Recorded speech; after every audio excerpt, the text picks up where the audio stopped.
بسم الله الرحمن الرحيم. عن أبي شريح رضي الله تعالى عنه قال قال رسول الله صلى الله تعالى عليه وسلم ولا يحل له أن يثوي عنده حتى يحرجه. رواہ البخاری.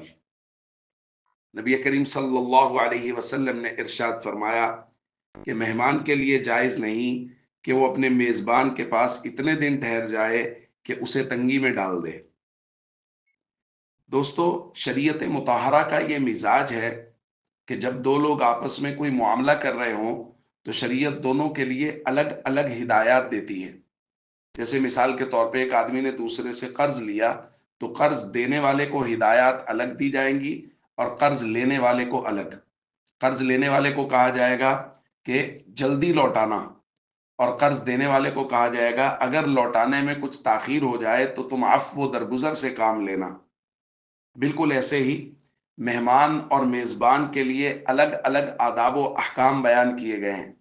میزبان کو کہا گیا مہمان آ جائے تو اللہ اور آخرت پر جو شخص ایمان رکھتا ہے اس کو چاہیے وہ اپنے مہمان کا اکرام کرے، اس کو عزت دے، پھر ایک دن پرتکلف کھانا بنائے، 3 دن تک اس کو کھانا کھلائے، اور 3 دن کے بعد بھی کھلائے گا تو صدقہ کا ثواب ملے گا. اور اس کے ساتھ مہمان کو جو ادب بیان کیا اور ہدایت دی وہ یہ کہ مہمان کے لیے یہ جائز اور مناسب نہیں ہے کہ وہ اتنے زیادہ دن ٹھہر جائے کہ میزبان تنگی میں پڑ جائے. تو یہ شریعت مطہرہ کا خوبصورت انداز ہے دو طرف ہدایات دینے کا. لیکن یہاں یہ بات ذہن میں رہنی چاہیے کہ کچھ مہمان ایسے ہوتے ہیں جو دل کے بہت قریب ہوتے ہیں. وہ تو 2-3 دن میں واپس جانے کی بات کریں تو ویسے ہی دل بجھنے لگ جاتا ہے.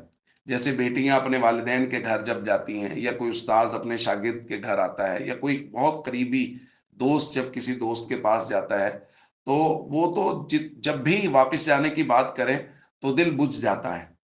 تو ان مہمانوں کی بات نہیں ہو رہی. عام اگر کسی جگہ کوئی مہمان چلا گیا ہے تو مہمان کو ان ہدایات کا خیال کرنا چاہیے جو شریعت مطہرہ نے مہمان کو دی ہیں کہ وہ جتنی جلدی ہو سکے وہ واپسی کا سفر کرے، اور میزبان کو ان ہدایات پر عمل کرنا چاہیے جو شریعت مطہرہ نے دی ہیں کہ وہ ایک دن تک پرتکلف کھانا بنائے اور اس کے بعد جو گھر میں پکا ہے وہ مہمان کے لیے حاضر کریں. والسلام علیکم ورحمۃ اللہ وبرکاتہ.